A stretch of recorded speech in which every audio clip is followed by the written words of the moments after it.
ناظرین السلام علیکم۔ کسی اور زمانے کے خواب کے ساتھ میں ہوں جواد ہمدانی، اور آج کا خصوصی پروگرام عید قربان کے حوالے سے ہے اور فلسفہ حج اور قربانی کے حوالے سے بات کریں گے۔ امید ہے کہ آپ اس موقع کے اوپر اپنے عزیز و اقارب کے ساتھ یقیناً خوشی کے ان لمحات کو خوبصورت ترین انداز سے اور بہترین انداز سے گزار رہے ہوں گے، اور ساتھ ہی ساتھ قربانی کا جو فلسفہ ہے اس کے اوپر عمل پیرا ہوتے ہوئے اس سنت ابراہیمی کے احیاء میں اپنا کردار ادا کر رہے ہوں گے۔ آج کے پروگرام میں اسی حوالے سے بات کریں گے۔ ہمارے ساتھ موجود ہے ظفر اللہ خان صاحب۔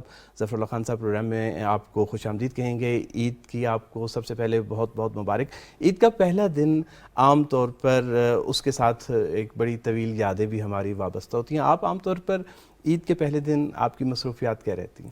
بسم اللہ الرحمن الرحیم۔ سب سے پہلے تو میری طرف سے اور پی ٹی وی کی طرف سے تمام مسلمانوں کو دل کے ساتھ عید مبارک۔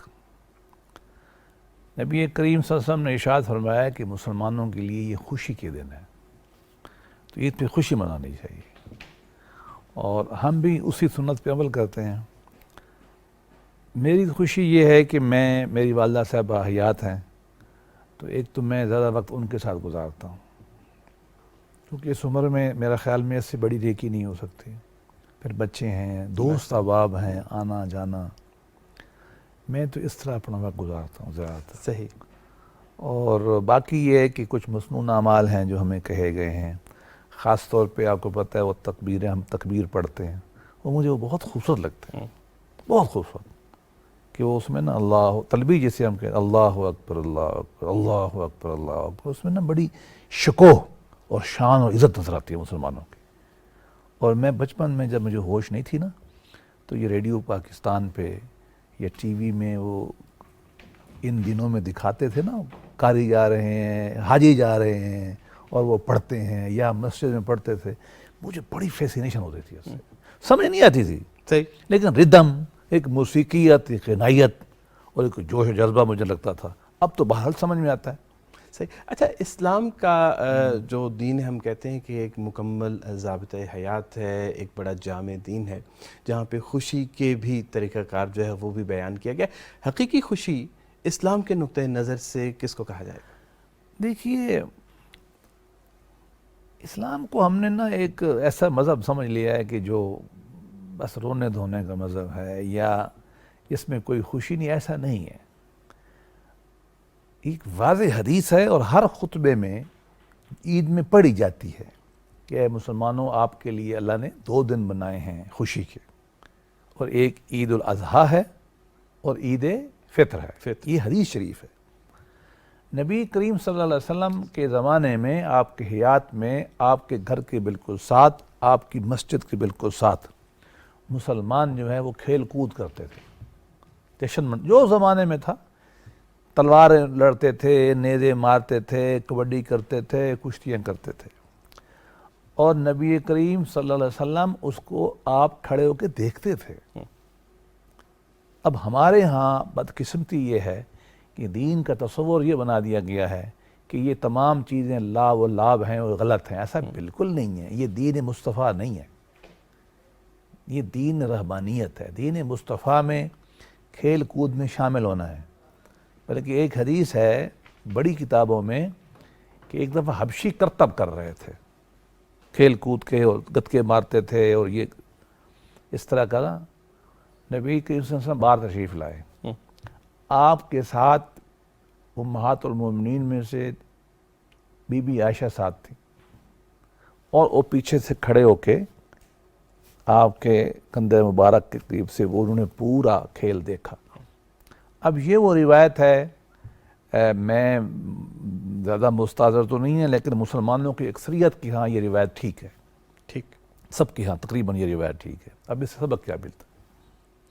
ایک سبق ملتا ہے کہ آپ نے خوشی میں شریک ہونا ہے، ایک سبق ملتا ہے کہ اپنے بچوں کو، خاندان کو بھی لے آنا ہے، خواتین کا باقاعدہ معاشرے کے خواتین اندر کو بھی لے شریک آنا ہے۔ ہونا۔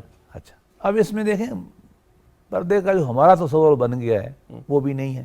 ٹھیک ہے، پردے سے ہونا ہے، حیا سے ہونا ہے، اس کا مطلب یہ تو نہیں، ہمارا تہذیب حیا پہ کھڑی ہے، لیکن اگر اللہ کے نبی یہ کام جو ہماری امہات ہیں، جو ہماری مائیں ہیں، بالکل صحیح، یا آپ کی ازواج ہیں، اور وہ پاک صاف لوگوں کی عظیم ترین شکل میں ہے نا ہمارے ایمان کے مطابق، اب ہماری ایمان کے مطابق Bibi Aisha, Bibi Khadija رضوان اللہ اجمعین سے بڑا تو ہمارے ہاں تو کوئی ایک سمبل آف پیورٹی نہیں ہے نا. نہیں.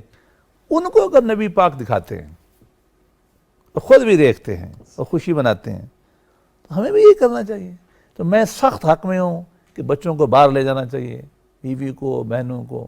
یہ جو چھوٹے موٹے لگتے ہیں نا جی میلے ٹھیلے، ان میں جانا چاہیے بالکل صحیح. اور خوش ہونا چاہیے، باغوں میں جانا جب چاہیے. ہم کہتے ہیں کہ اسلام دین فطرت ہے تو فطرت میں خوشی. اور اگر آپ لوگوں کو یہ جائز خوشیاں نہیں کرنے دیں گے، لوگ انتہا پسندوں والی، پھر گانے والی، اور وہ خوشیاں کریں گے. صحیح.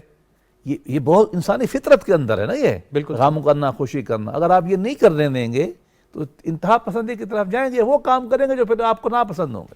اچھا، چونکہ عید قربان خاص طور پر عید قربان اور حج کا جو تصور ہے، یہ سارا کا سارا جڑا ہے حضرت ابراہیم علیہ السلام کے ساتھ. اور ہم یہ بھی کہتے ہیں کہ سنت ابراہیمی کی بجاوری کے لیے یہ سارا سلسلہ جو ہے آج بھی جو ہم کرتے ہیں اتنے کئی سینکڑوں سال گزرنے کے بعد.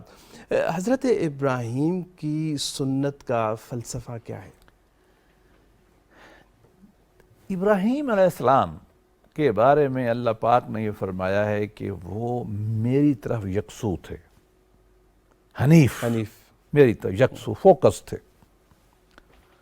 اور عام روایات میں یہ بتایا گیا ہے کہ اللہ کے وہ دوست ہیں. یہ جو آپ کا دین ہے نا، یہ جو قربانی ہے، یہ جو حج ہے، سوائے اس کے کہ اللہ نے اپنے اس دوست کی یاد چھوڑی ہے دنیا میں، اور کچھ بھی نہیں.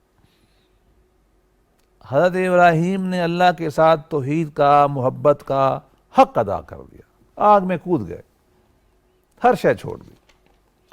اور اللہ نے اس کو اتنی عزت بخشی حضرت ابراہیم کو. یہ تینوں دین جو ہیں، دین موصوفی، دین عیسوی، دین مصطفی، یہ تین جو دین موجود ہیں دنیا میں، یہ تینوں کے تینوں سیدنا ابراہیم کے دین ہیں.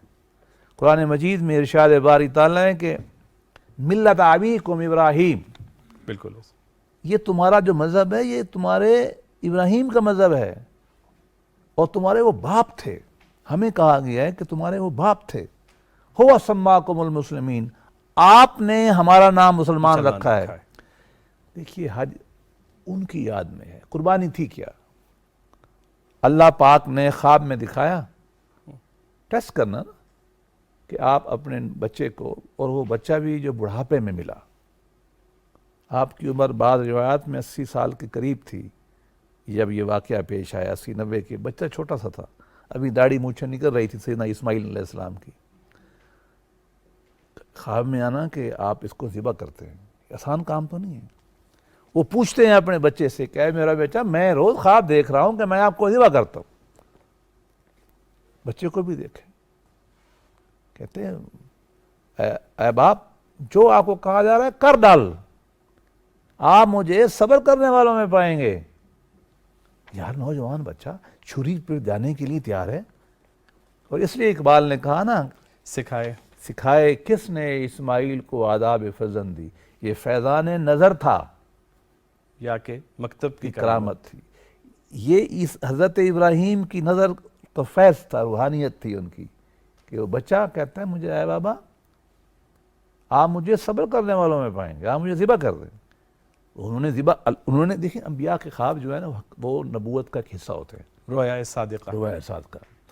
انہوں نے ذبح کرنے کی کوشش کی تو اللہ پاک نے تو پھر صاف ظاہر ہے، اللہ میاں ایسا تھوڑی کرتا ہے. دیکھنا تھا کہ آپ تیار ہیں، بڑھاپے میں آخری سارا بھی ذبح کرنے پہ تیار ہیں. تو اللہ پاک نے ان کو بچایا. آپ سب کو پتہ ہی ہے، یہ وہ قربانی ہے جس کی یاد میں اللہ نے کہا کہ جب تک قیامت گی اے ابراہیم ہم آپ کی اس ادا کو قائم رکھیں گے. اچھا، یہ سادہ سی بات ہے. بالکل یہ بڑی اور قابل غور بات یہی ہے جس کی طرف آپ نے اشارہ کیا کہ حضرت اسماعیل علیہ السلام عمر کے اس حصے میں اس حد تک ڈوبے ہوئے ہیں اس عشق میں اور اس کی تمام نزاکتوں کو سمجھتے ہیں. اور پھر اقبال کی جس شعر کی طرف آپ نے اشارہ کیا، آپ کو اس شعر کی تھوڑی سی میرے خیال تشریح کی بھی ہمیں ضرورت ہے کہ فیضان نظر کیا ہے اور فیضان نظر سے کیا کچھ سکھایا جاتا ہے، یا مکتب اگر بات ہو رہی ہے یہاں پہ تو وہ مکتب کیا ہے؟ چلو آپ نے شعر کی بات کی تو میں پہلے ایک اور شعر سنا تھا. ہماری تاریخ تصوف میں، تاریخ اسلام میں ایک اگر آج ٹائپیکل ایک آپ نمائندے کی حیثیت سے پیش کریں گے کون وہ آدمی ہے جو اللہ کے لیے مخلص ترین ہے، تو ابراہیم علیہ السلام۔ اس پہ اقبال نے عجیب و غریب ایک شعر باندھا ہے جو مجھے بہت پسند ہے۔ کہتے ہیں کہ براہیمی نظر پیدا بڑی مشکل سے ہوتی ہے، براہیمی نظر پیدا بڑی مشکل سے ہوتی ہے، ہوس چھپ چھپ کے سینوں میں بنا لیتی ہے تصویریں۔ واہ واہ۔ ہم بہت ساری عبادات کرتے ہیں، بظاہر ہم سمجھتے ہیں اللہ کے لیے ہم کر نہیں رہے ہوتے، ہم کر رہے ہوتے ہیں مجھے کوئی بڑا پیر سمجھے، مجھے کوئی بزرگ سمجھے، مجھے عالم سمجھے۔ لیکن ابراہیم ان تمام باتوں سے پاک تھے، وہ صرف اور صرف ان کی للہیت اخلاص تھا۔ یہ وہ بات ہے جس میں ایک تو ان کی نظر میں اللہ نے قوت ڈال دی تھی کہ جس کو دیکھتے تھے وہ بھی رنگ جاتا تھا۔ اسی بات سے یہی ہے کہ ہمارے ہاں یہ کہا، دیکھیں نا صحابی کون ہوتا ہے جو نبی کے ساتھ ہو، اور وہ سب سے آگے کیوں ہو جاتا ہے؟ نبی کی روحانی طاقت، نفسیاتی طاقت اتنی مضبوط ہوتی ہے کہ جو بندہ اس کے حلقے میں آتا ہے وہ رنگ جاتا ہے۔ ابراہیم تو سب کے باپ تھے، میرے بھی باپ تھے، ان کے ساتھ جو بھی جڑا اس میں انہوں نے اس کو تزکیہ کر دیا، اس کا پیوریفیکیشن کر دی۔ اس کے اندر کوئی تھوڑا بہت اگر شائبہ تھا گناہ کا، غلطی کا، سستی کا، اس کو ہٹا دیا، اور اس کے ان کے اندر اللہیت بھر دی، اخلاص بھر دیا، حنیفیت بھر دی، اللہ کی طرف دل میں قلب سلیم۔ یہ تین صفات میرا خیال میں قرآن پاک نے سیدنا ابراہیم کی بیان کی ہیں۔ ایک یہ ہے کہ وہ حنیف تھے، ایک یہ ہے کہ وہ قلب سلیم لائے تھے، اور ایک یہ ہے کہ وہ صرف اللہ کو ہی دیکھتے تھے۔ یہ تینوں باتیں وہ اپنے قریب والوں کو، دیکھیے مقناطیس قریب آتا ہے نا وہ کھینچ لیتا ہے۔ آپ اعلیٰ استاد کے پاس بیٹھیں گے آپ میں رنگ آ جائے گا، بالکل ایسے۔ خوشبو میں بیٹھیں گے تو رنگ، خوشبو آپ کے اندر آ جائے گی، کوئلوں میں بیٹھیں گے تو آپ کالے ہو جائیں گے۔ اللہ کے نبی نے عجیب بات ارشاد فرمائی ہے، آپ نے فرمایا کہ دیکھو یہ جو چیتے کی کھال پہ مت بیٹھو، آپ کو خونخوار بنا دے گی۔ صحبت صالح ترا صالح کند۔ سعدی نے کتنا خوبصورت بیان فرمایا، بلکہ عجیب کہانی ہے۔ کہتے ہیں کہ میں ایک دم حمام میں نہا رہا تھا گلستان میں، مجھے خوشبو آئی، تو میں نے کہا مٹی، تو مٹی ہے، خوشبو کہاں سے آئی؟ مٹی بولتی ہے کہ دیکھو میں ہوں مٹی، کوئی حسین خوشبو والا نہا کے یہاں سے گیا ہے، اس کا خوشبو کا مجھ پہ اثر ہے۔ صحبت صالح تھوڑا صالح کند، تمہیں نیک کی صالح، بلکہ وہ کہتی ہے کہ جمال ہم نشی برمن اثر کر، وگر ہمن خاک ہم کے ہستم۔ یہ ایک جمیل خوبصورت انسان کی خوشبو میرے اوپر آ گئی ہے۔ یار اگر عام آدمی کی خوشبو ایک کو خوشی میں لاتی، تو ابراہیم تو ایک پیراگان تھے۔ ابراہیم تو اتنے بڑے انسان ہیں کہ یقین کریں ان کا نام آتا ہے نا، ایک تو مجھے خوشی سے وارستگی پیدا ہوتی ہے، اور ایک مجھے خوف آنے لگتا ہے کہ انسان اتنا بڑا بھی ہو سکتا ہے۔ یہ آسان نہیں ہے۔ بالکل صحیح۔ اس وقت دنیا میں سب سے زیادہ اگر کسی انسان کو، کسی نبی کو بڑا سمجھا جاتا ہے وہ ابراہیم ہے، بالکل صحیح۔ اور ان کی تین ادیان کا اجماع ادیان ہے، کا باپ ہے وہ۔ بالکل ٹھیک۔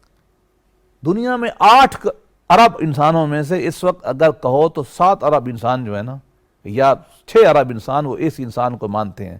وہ اللہ سے میں اتنے ڈوبے ہوئے تھے کہ اللہ نے ان کی اس محبت کو امر کیا، اپنے اس محبوب کو زندہ کیا ہے۔ حج میں بھی، قربانی میں بھی، طواف میں بھی، سعی میں بھی، آب زمزم میں بھی، یہ سارا ابراہیم ہے اور کچھ بھی نہیں۔ اچھا، قربانی کا تصور ان باقی ادیان میں اسلام کے علاوہ کس طرح سے ہے؟ چونکہ روایت تو جیسے آپ نے کہا ایک ہی ہے، کیا دیگر ادیان مسیحیت اور یہودیت میں بھی قربانی کا تصور اس طرح سے موجود؟ بنیادی طور پر تو ان کے ہاں ہے، لیکن شکلیں بدل گئی ہیں ان کی، اب وہ اس طرح نہیں کرتے۔ ایک تو عیسائیوں کے ساتھ ہمارا اختلاف ہے، وہ کہتے ہیں اسحاق کو کیا گیا تھا۔ جی، کوئی بات نہیں، ہمارے ہاں جو بھی اور یہ روایت غالباً یہودیوں کے ہاں بھی یہی ہے۔ ہم اسماعیل کو مانتے ہیں، چلو کوئی بات نہیں، ٹھیک۔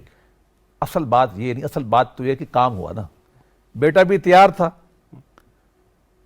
سجدنی من الصابرین، آپ مجھے صبر کرنے والوں میں پائیں گے۔ افعل ما تؤمر، قرآن کہتا ہے، جیسا حکم بچہ کہتا ہے کر کر، کر ڈال جو تم نے حکم دیے. یار چھوٹا بچہ کہتا مجھے ذبح کر دو. تو ہم اس بحث میں نہیں پڑھتے، لیکن تینوں کے ہاں یہ پایا جاتا ہے.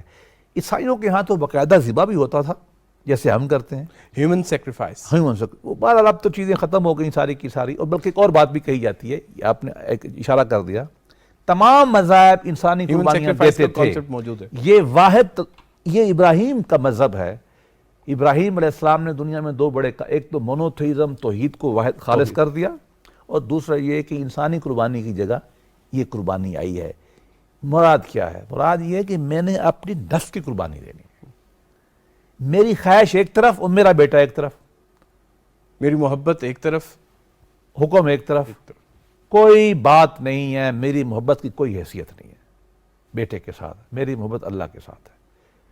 یہ جو ڈسٹنکشن سکھائی گئی ہے نا، اس کو اللہ نے پسند کیا. اس معاملے میں ایک اور اہم پہلو یہ بھی ہے کہ حضرت اسماعیل کی قربانی کا تعلق ہے ایک خواب کے ساتھ. حضرت ابراہیم ایک نبی تھے اور ان کا خواب یقیناً سچا خواب تھا.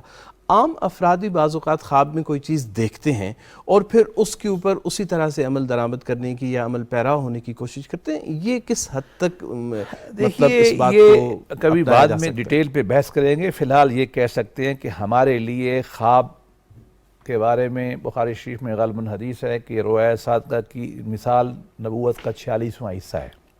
آپ کو صحیح خواب اچھے آ سکتے ہیں، لیکن ان پہ ماننا بالکل واجب نہیں ہے، صرف نبی کے لیے ہے.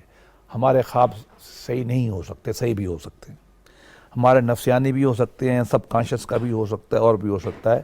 اچھا خواب ہے، اگر آپ کو حکم دیا گیا ہے چیریٹی کرو، کر دو. لیکن اگر یہ حکم دیا گیا کہ تم فلاں بیٹے کو ذبح کر رہے ہو، جو لوگ کرتے ہیں، واللہ علم یہ حرام ہے. ہمیں ہمارے خواب کی وہ حیثیت نہیں ہے جو ابراہیم. پہلے ابراہیم تو بنے پہلے پھر اچھے ہمیں خواب آئیں گے. ہمارے لیے اچھے خواب اگر بشارات کے حد تک ہے، اگر مجھے حکم دیا گیا کہ فلاں استاد سے جا کے پڑھ لو، یہ بالکل ٹھیک ہے، کر لو. فلاں دیا گیا کہ چیریٹی کر لو، حج پہ چلے جاؤ، نفل پڑھ لو، فلاں آیات پڑھ لو، بسم اللہ. اس کے علاوہ اگر یہ کہا جاتا ہے کہ بکرا ذبح کر دو، میرے لیے بیٹا ذبح کر دو، یہ ہمارے لیے نہیں ہے، یہ ابراہیم کے لیے ہے. یہ نبی پاک صلی اللہ علیہ وسلم کے خواب ہمارے نہیں ہیں. ہمیں اس پہ احتیاط کرنا چاہیے. اس کو ناجائز پیر جو ہمارے ہیں وہ فائدہ اٹھاتے ہیں. یہ ظلم ہے، یہ اسلام میں حرام ہے. ہمارے ہاں خواب نبی کی حد تک ہے. نیک لوگوں کو خواب ضرور آتے ہیں. اچھائی کے خواب آئے گا تو آئے گا. نہ خواب میں دین بن سکتا ہے، نہ خواب میں دین کی تعبیر ہو سکتی ہے، نہ خواب میں اللہ اور اللہ کے نبی کے خلاف کوئی بات ہم کرنے پہ تیار ہیں. بس قربانی کے حوالے سے جب بات ہوتی ہے تو قربانی صاحب استطاعت پر فرض ہے یا واجب ہے. مختلف فقہا کی اپنی اپنی اس حوالے سے شاید آراء بھی موجود ہیں، آپ بہتر بتا سکتے ہیں. ہمارے ہاں ایک قربانی کا سماجی پہلو بہت زیادہ عمومی طور پر اپنا لیا گیا ہے، اور اس میں کسی حد تک کچھ دکھاوا بھی آ جاتا ہے. چونکہ آپ نے پہلے بھی اس بات کی طرف اشارہ کیا کہ قربانی کا تعلق ہی نفس کی قربانی ہے، اور اس میں اگر کوئی دکھاوا یا ریا کا پہلو آ جاتا ہے تو پھر اس قربانی کا وہ معاملہ کیا ہوگا. اس پہ تھوڑی سی روشنی ڈال دیں. اور پھر اللہ معاف کرے، مقابلہ ہوتا ہے، میں نے اتنے لاکھ کا بکرا لیا، یہ لیا. دیکھو میری رائے میں تو یہ بہت برا ہے. صاحب ذرا میں فقیہ نہیں ہوں، مفتی نہیں ہوں، میں فتویٰ تو نہیں دے سکتا. مجھ سے اگر کوئی پوچھے نا، میں سمجھوں گا کہ شاید اللہ میاں سے ناراض ہوگا. اس سے بہتر یہ کہ آپ ایوریج کا بکرا لیں، اور جو پیسے آپ نے لگانے ہیں. ہمارے ملک میں بہت سارے یتیم ہیں، ہمارے ملک میں بیوائیں بہت ہیں، ہمارے ملک میں ہسپتالوں میں مریض بھرے پڑے ہیں، ہمارے ملک میں سفید پوش ایسے لوگ ہیں جن کے پاس پیسے نہیں ہیں. قرآن کے بقول لا یسرون الحافہ، وہ پکڑ کے نہیں مانگتے آپ سے، مجبور ہیں، ان کو دو. یہ ان کا حق ہے. قربانی ضرور کرنی چاہیے، اور اس کے فلسفے کو سمجھتے ہوئے. ہاں، لیکن فلسفہ یہ ہے کہ اگر آپ یہ کہیں کہ مجھے بڑا کہیں گے کہ میں نے اتنے لاکھ کا بکرا لیا، اللہ معاف کرے، گرفت ہوگی آپ کی اس پہ. یہ قربانی قبول نہیں ہونی ہے. اس پہ قربانی تو قبول صرف آپ نے یہ کہنا ہے کہ میں اپنی اچھی لینی چاہیے. لنگڑے لولے کی قربانی نہیں ہوتی، جانور کی، مردے کی. یہ بات بالکل صحیح ہے، خوبصورت ہونا چاہیے. لیکن جو نارمل ہے، عرف میں چل رہا ہے، اس سے آپ کریں گے تو اسراف میں آئے گا.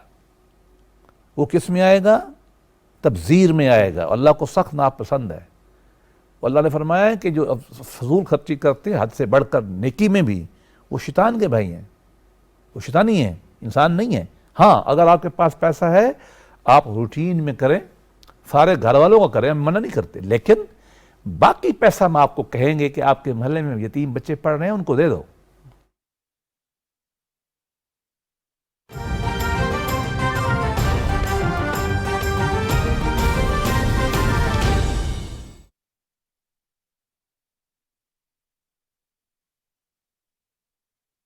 الله أكبر الله أكبر الله أكبر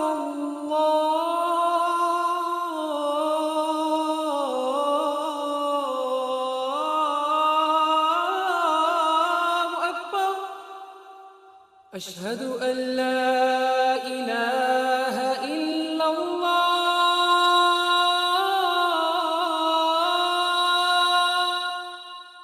أشهد أن لا إله إلا الله أشهد أن محمد رسول الله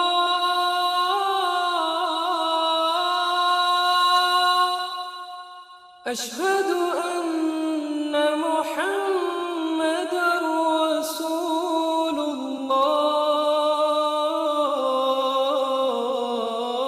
الله حي على الصلاة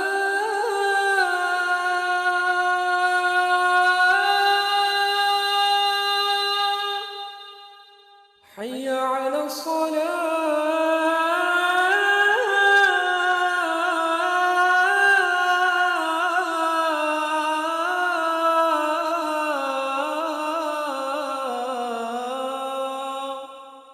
حي على الفلاح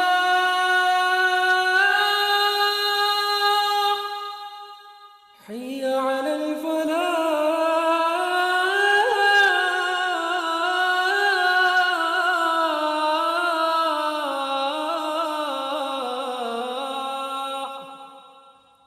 الله أكبر الله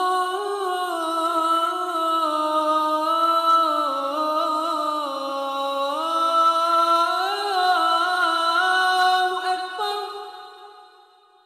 لا